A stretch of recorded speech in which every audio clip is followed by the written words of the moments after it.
Chemistry bye पाखी में। और जो हमने सीरीज अभी स्टार्ट करके वो है हाइड्रोजन बॉन्डिंग की। और हाइड्रोजन बॉन्डिंग में आज जो हम तीसरी वीडियो करने जा रहे हैं जिसमें हम पढ़ेंगे इंटरमोलिकुलर हाइड्रोजन बॉन्डिंग। इससे पहले हमने पढ़ा था इंटरमोलिकुलर हाइड्रोजन बॉन्डिंग जिसमें दो जो डिफरेंट एटम थे उनके इलेक्ट्रोनेगेटिव एटम के बीच हाइड्रोजन बॉन्ड का फॉर्मेशन हो रहा था। और इस इंट्रामोलिकुलर हाइड्रोजन बॉन्डिंग में क्या होगा, एक ही मॉलिक्यूल होगा, उसके जो दो इलेक्ट्रोनेगेटिव एटम होंगे वो हाइड्रोजन बॉन्ड का फॉर्मेशन करेंगे। आइए एक बार एग्जांपल से समझिए। देखिए ये क्या है, मॉलिक्यूल।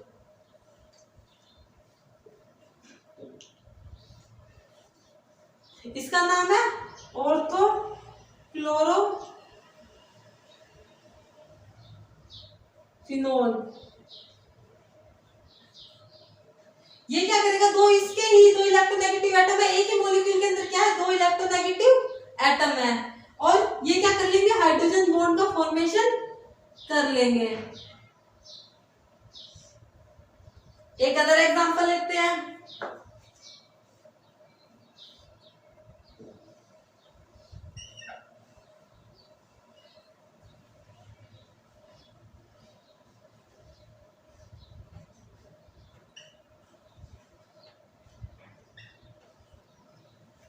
इसका क्या नाम है, ऑर्थो नाइट्रोफिनोल। Ortho nitrophenol.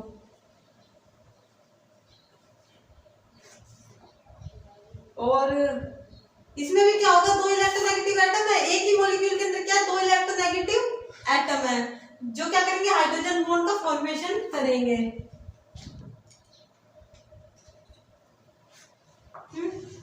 और इस तरह से बना लेते हैं।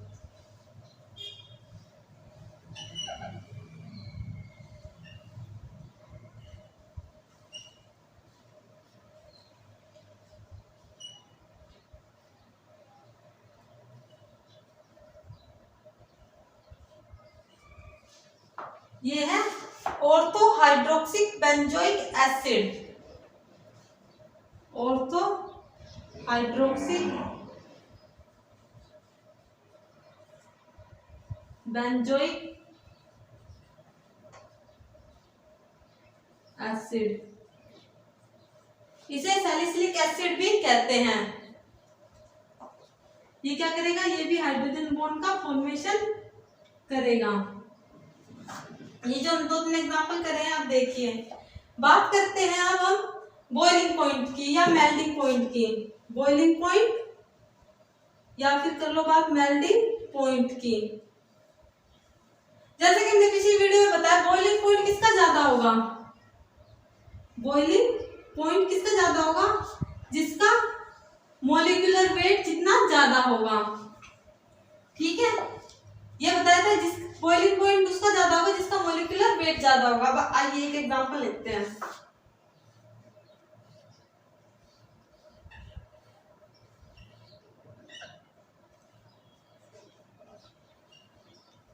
एक ये एग्जांपल,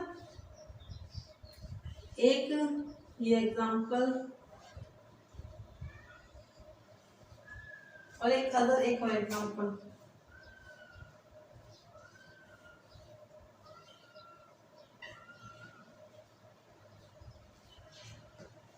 अब देखिए, अगर आपको इसमें कहते हैं कि इसमें किसका बॉइलिंग पॉइंट ज्यादा होगा, तो आप एक सिंपल सी बात देखिए, मॉलिक्यूलर वेट ये दोनों तो सेम ही है, बस क्लोरीन की पोजीशन तो चेंज हुई है।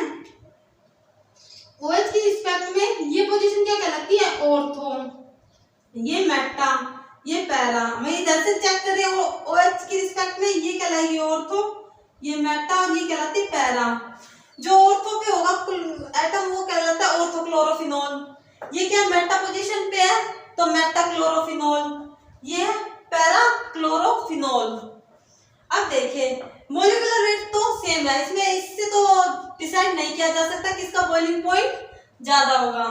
अब ये होगा कौन सा एटम आपस में स्ट्रॉन्गली बॉन्डेड है, इसमें कौन कौन से बॉन्ड है जो आपस में दूसरे अदर मॉलिक्यूल जो इसी के अदर मॉलिक्यूल्स है उसके साथ कितनी स्ट्रॉन्गली वे बॉन्डेड है। जितने ज्यादा स्ट्रॉन्गली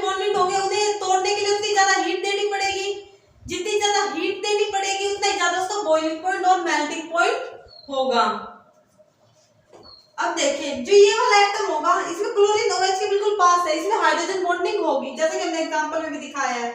जबकि ये और ये एटम क्या करेंगे, हाइड्रोजन बॉन्डिंग में पार्टिसिपेट नहीं करेंगे, इंट्रामोलिकुलर हाइड्रोजन बॉन्डिंग में पार्टिसिपेट नहीं करेंगे। मैं ध्यान रखिएगा, मैंने क्या बोला है, इंट्रामोलिकुलर हाइड्रोजन बॉन्डिंग। ये दोनों इंट्रामोलिकुलर हाइड्रोजन बॉन्डिंग नहीं बनाएंगे। तो देखिए ये जो एटम है ऑर्थोक्लोरोफिनोल, ये इंट्रामोलिकुलर हाइड्रोजन बॉन्डिंग बनाएगा, जिसके कारण ये दूसरों के साथ अट्रैक्शन फोर्स कम रखेगा, क्योंकि ये खुद ही एक साइक्लिक स्ट्रक्चर का फॉर्मेशन कर लेगा और दूसरों के साथ एक स्टेबल स्ट्रक्चर बनाएगा। तो दूसरों के साथ इसकी ना अट्रैक्शन की नेचर कम हो जाएगी। अब अदर मॉलिक्यूल के साथ अगर ये बंध के नहीं रहेगा तो इजीली वोलेटाइल हो जाएगा, वाष्पशील हो जाएगा जरा सी हीट पे। तो इसका जो बॉइलिंग पॉइंट है वो सबसे कम होता है, इन दोनों की निस्बत तो इसका सबसे कम होगा, क्योंकि जिसने इंट्रामोलिकुलर हाइड्रोजन बॉन्डिंग बनाई है, जो भी मॉलिक्यूल इंट्रामोलिकुलर हाइड्रोजन बॉन्डिंग बनाएंगे उनका बॉइलिंग और मेल्टिंग पॉइंट हमेशा कम होगा, ये बात ध्यान रखना। अब इसमें देखिए मैंने क्या कहा है, ये इंट्रामोलिकुलर हाइड्रोजन बॉन्डिंग नहीं बनाते हैं पर इंटरमोलिकुलर हाइड्रोजन बॉन्डिंग बनाते हैं। देखिए आप यहाँ पे अगर OH का एक और मॉलिक्यूल हो तो देखिए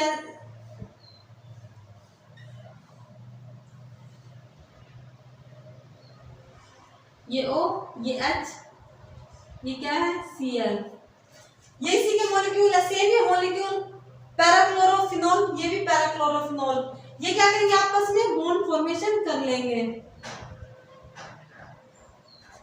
ये वाला मॉलिक्यूल्स का जो हाइड्रोजन बॉन्डिंग है वो क्या कहलाता है, इंटरमोलिकुलर। देखिए दो अलग अलग मॉलिक्यूल्स के बीच हो रही है हाइड्रोजन बॉन्डिंग, तो ये क्या कहलाती है, inter molecular hydrogen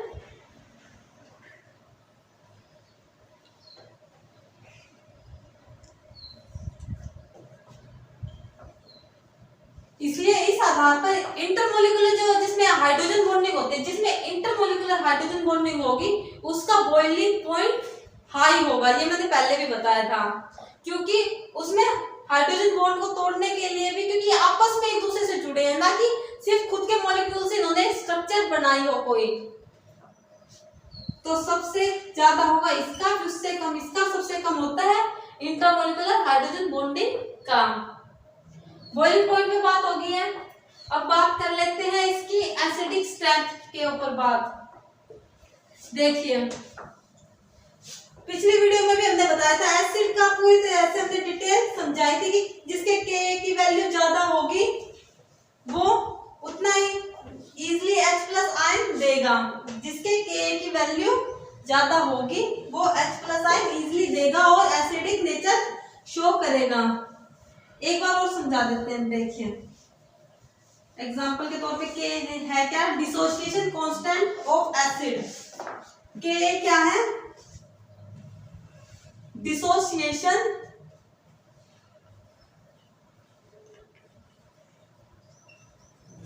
constant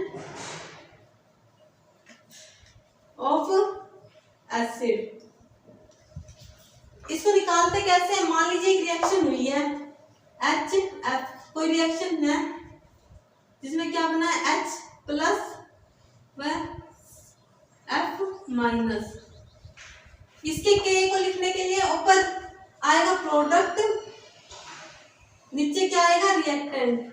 product में क्या है H और F, तो हम लिखेंगे H पॉजिटिव, यहाँ लिखेंगे Cl नेगेटिव, और नीचे रिएक्टेंट, तो नीचे क्या आ जाएगा HF।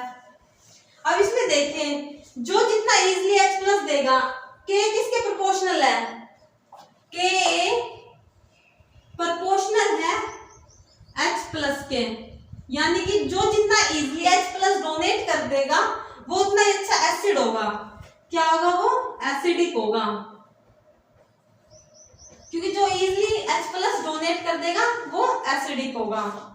और कई बार आपको pKa की वैल्यू भी दे देते हैं, तो pKa क्या होता है, -log10 Ka, माइनस निशान लगा हुआ है, तो यानी इसके इनवर्सली प्रोपोर्शनल होगा।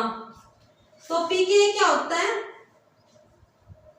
इनवर्सली प्रोपोर्शनल होगा किसके, के ए के। जिसके के ए की वैल्यू सबसे ज्यादा होगी उसके पी के ए की वैल्यू कम होगी। ये ध्यान रखना, कई बार आपको वैल्यू दे दे कहते कौन एसिडिक है, तो आप पहचान लेना कि जिसके पी के ए की वैल्यू सबसे कम होगी वो सबसे ज्यादा एसिडिक होगा। दोबारा सुनिए, अगर आपको पी के ए की वैल्यू दे दे, आपको इसकी कोई वैल्यू दे दे, 2 3 या 4 एग्जांपल दे दे, कहते इसमें से ये बताओ कौन ज्यादा एसिडिक है, तो ये ध्यान रखना जिसकी वैल्यू पी के ए की वैल्यू सबसे ज्यादा होगी वो सबसे कम एसिडिक होगा, और जिसकी पी के ए की वैल्यू सबसे कम होगी वो ज्यादा एसिडिक होगा। या कह लो के ए की वैल्यू जिसकी सबसे ज्यादा, के ज्यादा तो मोर एसिडिक, और वहीं अगर हम पी के ए की बात करें, पी के ए अगर ज्यादा तो less acidic, less acidic. Okay, ये भी आपको जनरली इंफॉर्मेशन के लिए समझा दिया। अब हमारा जो मेन टॉपिक है कि भाई ये कई बार क्या होता है, कुछ जो मॉलिक्यूल्स होते हैं वो H+ डोनेट करके H+ निकाल के अपने में से हाइड्रोजन बॉन्ड का फॉर्मेशन करते हैं, जिसके के की वैल्यू क्या हो जाती है, इंक्रीज हो जाती है अदर मॉलिक्यूल्स के अनुसार देखा जाए। तो आइए हम एक बार चेक कर लेते हैं किस प्रकार से। हम एग्जांपल के तौर पे अगर इसे लें, ऑर्थो हाइड्रोक्सिक बेंजोइक एसिड को लें,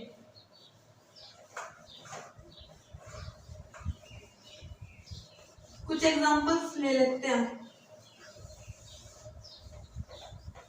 जिसके के की वैल्यू, कुछ जो मॉलिक्यूल्स होते हैं ना वो अपने प्रोटॉन को डोनेट करके अगर वो हाइड्रोजन बॉन्ड बना रहे हैं ना तो वो डोनेट कर देंगे इजीली, क्योंकि उससे वो हाइड्रोजन बॉन्ड बना के स्टेबल होंगे, और हर एक मॉलिक्यूल अपने आप को स्टेबल बनाना चाहता है। तो मान लीजिए ये है C डबल बॉन्ड O, ये क्या है O और H,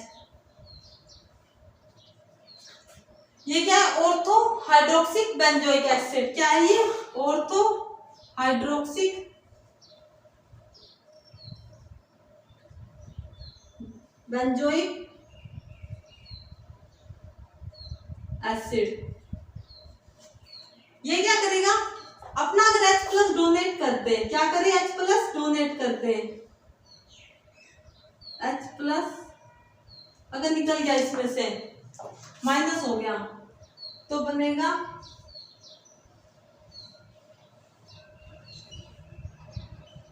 C double bond O negative and O और H। अब क्या होगा, ये ऑक्सीजन और ये हाइड्रोजन, इसमें 2 इलेक्ट्रॉन नेगेटिव एटम है, ये ऑक्सीजन और ये ऑक्सीजन, तो ये हाइड्रोजन पे पार्शियल पॉजिटिव चार्ज होगा, इस पे नेगेटिव चार्ज होता है, क्या करेगा, हाइड्रोजन बॉन्ड का फॉर्मेशन कर लेंगे। अगर इसमें हाइड्रोजन बॉन्ड का फॉर्मेशन हो रहा है तो वो अपना प्रोटॉन डोनेट कर देगा और एसिडिक नेचर शो करेगा। इसलिए ऑर्थो है ना, जो ortho hydroxic benzoic acid, short form में लिखो ऑर्थो हाइड्रोक्सिक बेंजोइक एसिड का के की वैल्यू मान लीजिए अगर इसकी 100 है ना, ऑर्थो हाइड्रोक्सिक बेंजोइक एसिड की वैल्यू अगर 100 है तो पैरा की क्या होगी, पैरा हाइड्रोक्सिक बेंजोइक एसिड की वैल्यू क्या होगी, मान लीजिए 8 होगी। इतना डिफरेंस आ जाता है हाइड्रोजन बॉन्डिंग के बाद। अगर कोई कंपाउंड हाइड्रोजन बॉन्डिंग बनाएगा तो के की वैल्यू में इतना डिफरेंस आ जाएगा। देखिए कहाँ 8 और कहाँ 100, ये एक्यूरेट डाटा नहीं है पर उनके एवरेज हमने कैसे लेके बता रहे हैं आपको एग्जांपल के तौर पे, ताकि आपको समझ में आ जाए। मेटा, पहले मेटा कर लीजिए आप, मेटा यहाँ पे क्या आएगा, मेटा की वैल्यू होगी 8, पैरा की होगी, पैरा की तो और भी कम होगी के की वैल्यू,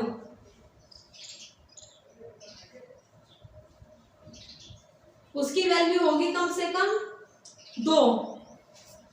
ये वैल्यू तब है जब कोई अपना एसिड त्याग चुका है, त्यागने के बाद जब वो बनाएगा उसके लिए ये वैल्यू है कि भाई वो अगर नेगेटिव होने के बाद अगर क्या वो स्टेबल है तब ये वैल्यू आएगी, बाकी अदर वैल्यू होंगी। बाकी हमने इसमें ली वो वैल्यू है कि भाई नेगेटिव स्पीशीज बनने के बाद अगर वो स्टेबल है तो एसिडिक नेचर ये होगी, उसकी वैल्यू बनेगी। एक एग्जांपल लीजिए, कहा जाता है कि एक ही कार्बन पर दो OH कंपाउंड जो दो OH जो होते हैं वो कभी भी स्टेबल नहीं होते।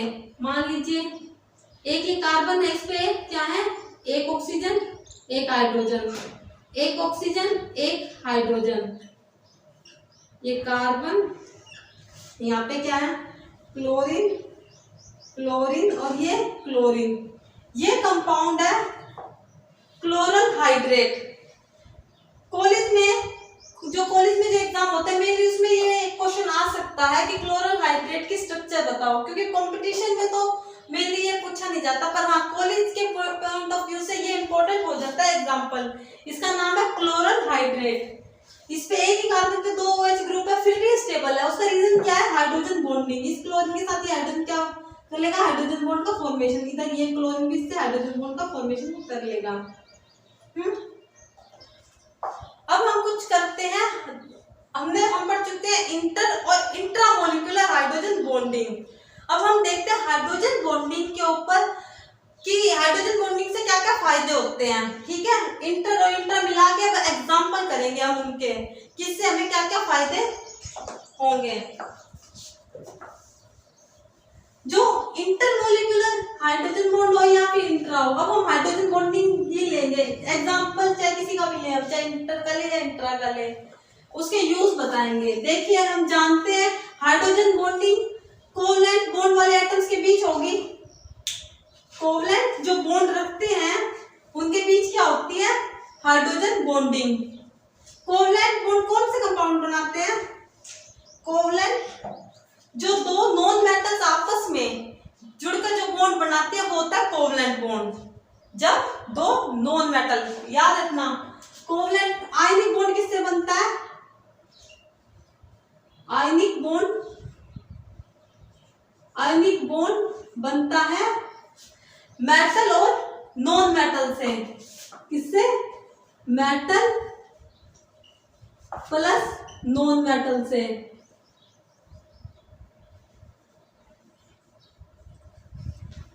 और वहीं जो कोवलेंट बॉन्ड होता है,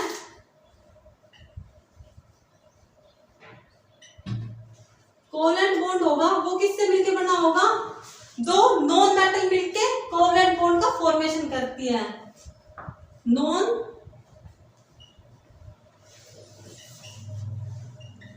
प्लस एक और नॉन मेटल,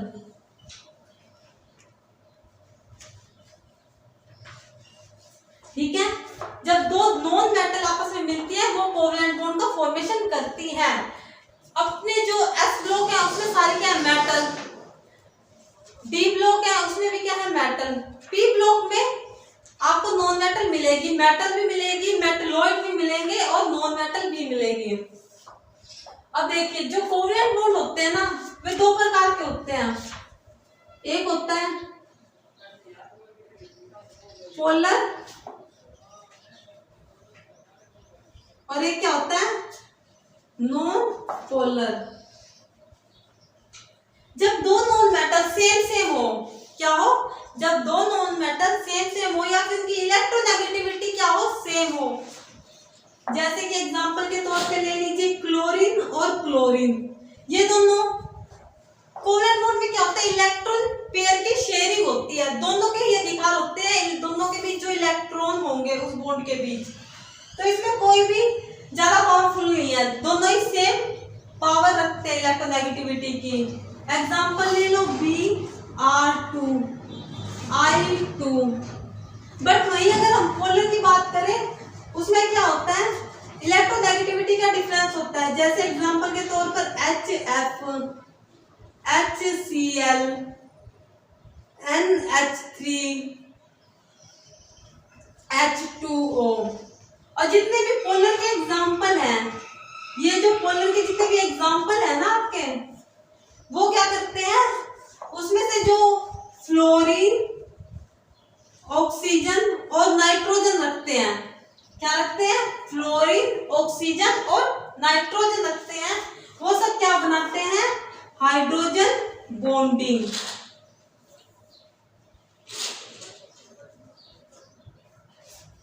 ओके, जो भी फ्लोरीन, ऑक्सीजन और नाइट्रोजन रखेंगे वो हाइड्रोजन बॉन्डिंग का फॉर्मेशन करेंगे। बाकी अगर आपको हाइड्रोजन बॉन्डिंग की पूरी डिटेल जाननी है कि किस प्रकार से हाइड्रोजन बॉन्डिंग का फॉर्मेशन होता है, तो इस हाइड्रोजन बॉन्डिंग की जो सबसे पहली वीडियो जिसने अगर नहीं देखी तो वो देख लीजिए, आपको समझ आ जाएगी हाइड्रोजन बॉन्डिंग का फॉर्मेशन किस प्रकार से होता है।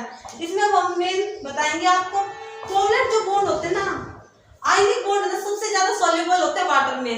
आयनिक बॉन्ड क्या होते हैं? वाटर सॉल्युबल होते हैं। वही अगर जो कोवलेंट बॉन्ड होंगे ना वो वाटर में सॉल्युबल नहीं होते हैं।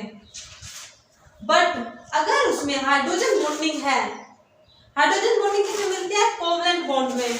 अगर कोवलेंट बॉन्ड में हाइड्रोजन बॉन्डिंग है तो वो क्या होंगे? Water soluble. क्या होंगे वो? Water soluble.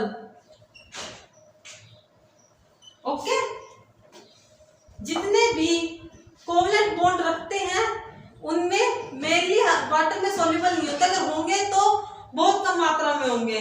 बट अगर वो कोवलेंट बॉन्ड हाइड्रोजन बॉन्डिंग रखेंगे वो मॉलिक्यूल, तो वो वाटर सॉल्युबल होंगे। एग्जांपल के तौर पे ले लो अल्कोहल, मान लीजिए R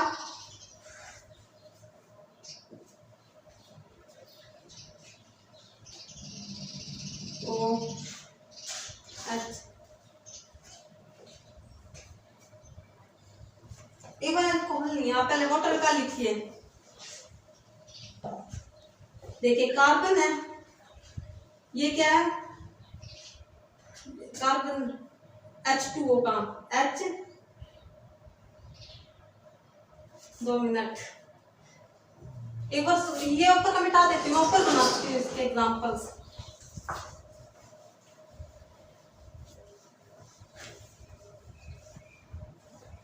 वाटर के मॉलिक्यूल क्या करते हैं? Hydrogen bonding. ये देखिए ऑक्सीजन, हाइड्रोजन, हाइड्रोजन। ओके,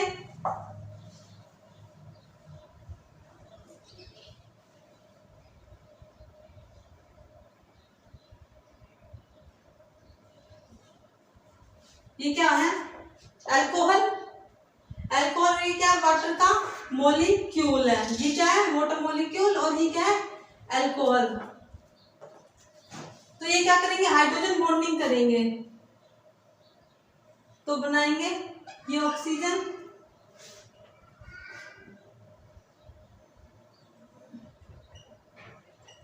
इसका हाइड्रोजन,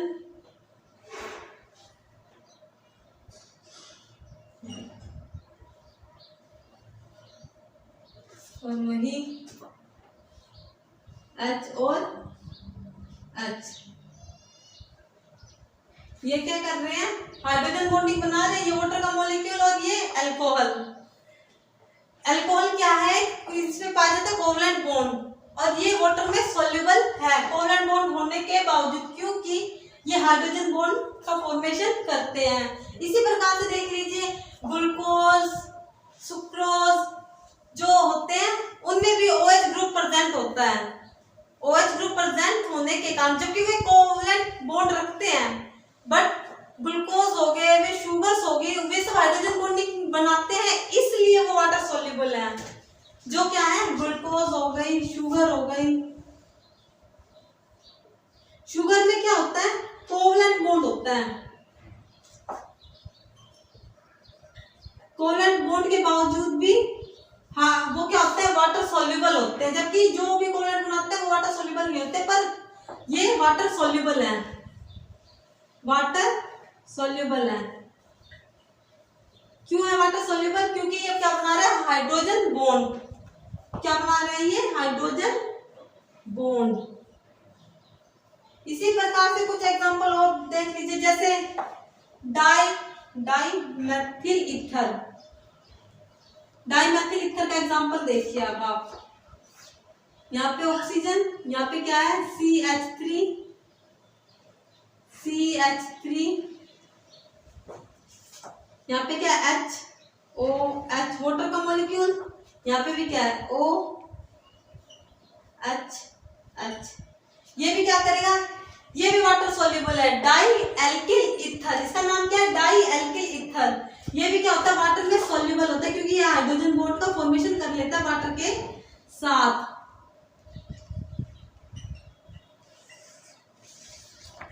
ओके, इसी तरह बेंजीन जो होता है ना वो वाटर सॉल्युबल नहीं होता। एग्जांपल देखा जाए बेंजीन का, तो बेंजीन वाटर सॉल्युबल नहीं होती, उसमें कोवेलेंट बॉन्ड होते हैं और ये हाइड्रोजन बॉन्डिंग में पार्टिसिपेट नहीं करती। बट अगर हम पिरिडीन ले लें, क्या ले लें, पिरिडीन ले लें,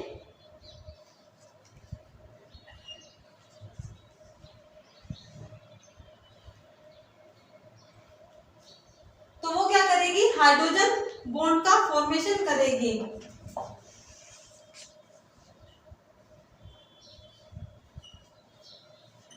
ये क्या करेगी, हाइड्रोजन बॉन्ड का फॉर्मेशन करेगी। ओके, बेंजीन वाटर सॉल्युबल नहीं होते, ये वाटर सॉल्युबल नहीं है, बट पिरिडीन है, ये वाटर सॉल्युबल है, ये हाइड्रोजन बॉन्ड का फॉर्मेशन कर लेती है। अगर आपको एग्जांपल में आ जाए बेंजीन और इनमें से, तो आप बता देना कि पिरिडीन वाटर सॉल्युबल होती है। ये जितने भी कंपटीशन में मेनली जो क्वेश्चंस आते हैं वो बता रही हूँ मैं आपको। इसी प्रकार से आप एसिटिलीन का एक एग्जांपल लीजिए, एसिटिलीन के ऊपर भी एक क्वेश्चन बनता है, वो और हम कर लेते हैं एक बार।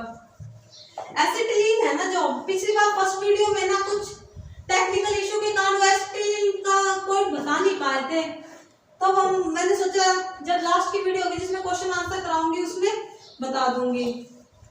तो ये एसिटिलीन का जो पॉइंट हमारा फर्स्ट वीडियो में रह गया था वो मैं बता देती हूँ। एसिटिलीन भी ना हाइड्रोजन बॉन्डिंग में पार्टिसिपेट करती है, जबकि कार्बन और हाइड्रोजन के मेनली जो कंपाउंड होते हैं वो हाइड्रोजन बॉन्डिंग नहीं बनाते हैं। देखिए एसिटिलीन की स्ट्रक्चर देखिए, CH ट्रिपल बॉन्ड CH, ये क्या होता है एसिटिलीन। ये हाइड्रोजन बॉन्डिंग क्यों रखता है, देखिए कार्बन हाइड्रोजन की जो इलेक्ट्रोनेगेटिविटी है लगभग सेम होती है, फिर उसका रीजन क्या होता है, देखिए जो ये कार्बन है ना ये sp हाइब्रिड है, क्या है ये sp हाइब्रिड, क्योंकि इसमें कितने सिग्मा बॉन्ड है, इसमें सिग्मा बॉन्ड देखिए कितने हैं, 2 ही है सिग्मा बॉन्ड। देखिए काउंट करते हैं, देखिए कभी भी हमें काउंट करना होता है कितने हैं, तो एक बार इसके स्ट्रक्चर देखिए, एक कार्बन 3 से जुड़ा हुआ है, एक हाइड्रोजन और एक हाइड्रोजन। इसमें अगर हाइड्रोजन अपने को पता लगाना है कि कौन सा हाइब्रिडाइजेशन है, तो देखिए इसमें सिग्मा, इस कार्बन के साथ कितने बॉन्ड सिग्मा बना रहे हैं वो गिन लीजिए आप एक बार। एक तो ये हाइड्रोजन के साथ सिग्मा बॉन्ड बना रहा है, ठीक है, एक बॉन्ड हो गया सिग्मा। इसमें क्या होता है, पहला बॉन्ड कहलाता है सिग्मा, ये तो क्या हो गया सिग्मा, और ऊपर के जो दोनों बॉन्ड होते हैं ना वो कहलाते हैं पाई, वो हम हाइब्रिडाइजेशन में काउंट नहीं करेंगे। ये दोनों जो है पाई बॉन्ड है उन्हें हम काउंट नहीं करेंगे। कितने बॉन्ड है सिग्मा, 2 ही सिग्मा बॉन्ड है। अगर 2 सिग्मा बॉन्ड होंगे, 2 सिग्मा बॉन्ड होंगे तो कहलाएगा sp। ओके, अगर 3 सिग्मा बॉन्ड होते, क्या होते, 3 सिग्मा बॉन्ड होते तो बन जाता s, तो एक ही p कितना हो जाता sp2। ओके, अगर वही 4 सिग्मा बॉन्ड होते तो बन जाता sp3। ओके, इसी प्रकार से इसकी सीरीज बढ़ती जाती है। अभी हमारा जो मेन एग्जांपल है ये देखिए, sp में क्या होता है, 50% क्या होता है इसमें, 50% S कैरेक्टर होता है, S कैरेक्टर, जबकि जो ये sp2 और sp3 होते हैं ना, देखो sp2 में इनके परसेंटेज निकाले तो ये कितना बढ़ेगा, इसमें कितना निकलेगा 25%, और इसमें कितना निकलेगा करीब 33.33 कुछ ऐसा निकलेगा। इस कैरेक्टर परसेंटेज निकाले तो इसमें 33.33 निकलता है कुछ पॉइंट। इसमें सबसे ज्यादा एस कैरेक्टर किसमें है, इसमें 50% एस है, 50% पी है।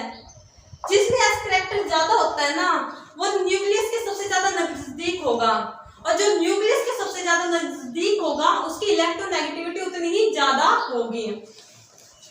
एस कैरेक्टर है इसमें, इस कार्बन में तो ये न्यूक्लियस के बहुत ज्यादा नजदीक है, इसकी इलेक्ट्रोनेगेटिविटी क्या हो जाएगी, हाई, इलेक्ट्रोनेगेटिविटी इंक्रीज हो जाती है इसकी, जिसके कारण ये इलेक्ट्रोनेगेटिविटी डिफरेंस शो करेगा और हाइड्रोजन बॉन्ड का फॉर्मेशन करेगा। देखिए किस प्रकार से हाइड्रोजन बॉन्ड का फॉर्मेशन करेगा।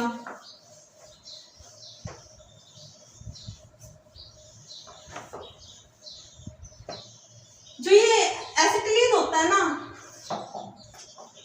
वो एसीटोन के साथ हाइड्रोजन बॉन्डिंग शो करता है, पर H2O के साथ हाइड्रोजन बॉन्डिंग शो नहीं करता।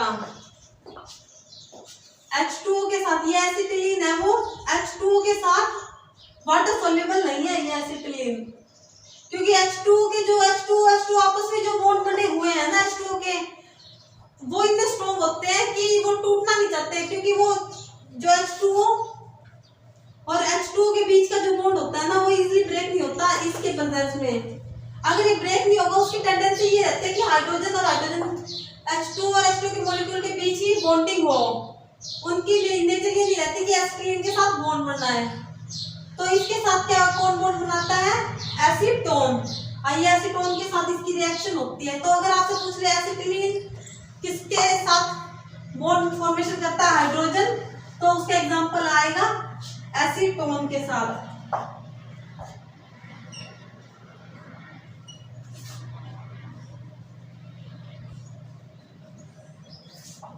ये क्या बना लेगा, हाइड्रोजन बॉन्ड फॉर्मेशन कर लेगा। ओके, अब कुछ रह गए हैं, कुछ कंपाउंड ऐसे होते हैं हम लैब में चेक करते हैं, अगर हम एक्सपेरिमेंट करते हैं तो कई बार मॉलिक्यूलर वेट से ना डबल आता है, कई बार कई कंपाउंड का मॉलिक्यूलर वेट, जैसे मेनली मान लीजिए एसिटिक एसिड और बोरिक एसिड। पहले एग्जांपल लीजिए एसिटिक एसिड का। एसिटिक एसिड, इसका मॉलिक्यूलर वेट या एटॉमिक मास जो होता है, उसका मॉलिक्यूलर वेट जो होता है वो होता है 60। कितना होता है, 60। काउंट करते हैं तो उसके स्ट्रक्चर देखिए, सी,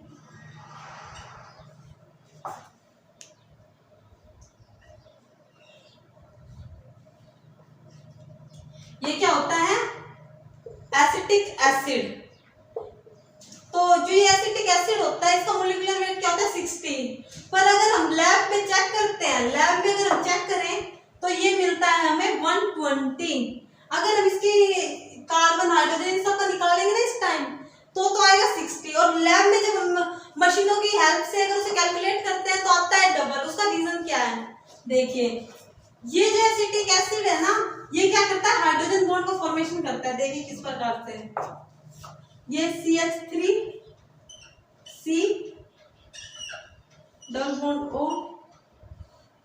ऑक्सीजन और हाइड्रोजन, ठीक है, एक हो गया। दूसरा एक और मॉलिक्यूल ले लीजिए, कार्बन,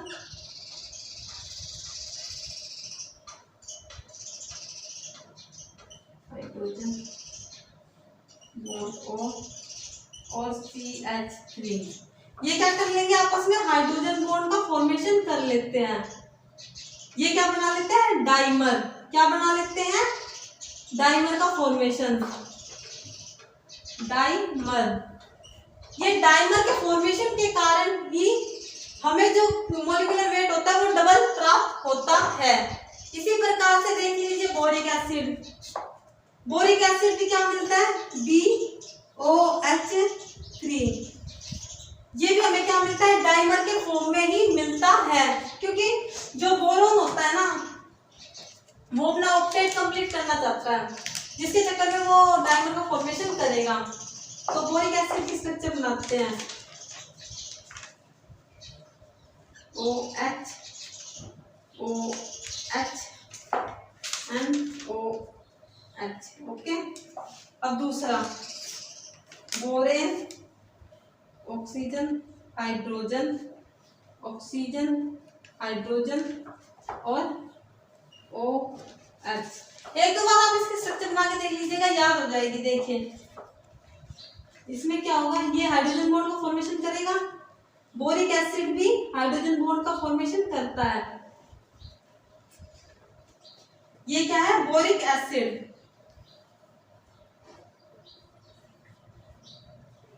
बुक में अगर आप देखोगे बहुत सारे एग्जाम्पल मिल जाएंगे, जो मेन थे वो मैंने आपको करा दिए हैं।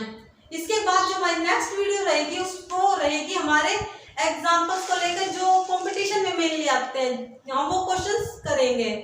तो बाकी आपने जो ये वीडियो देखी उसको देखने के लिए थैंक यू।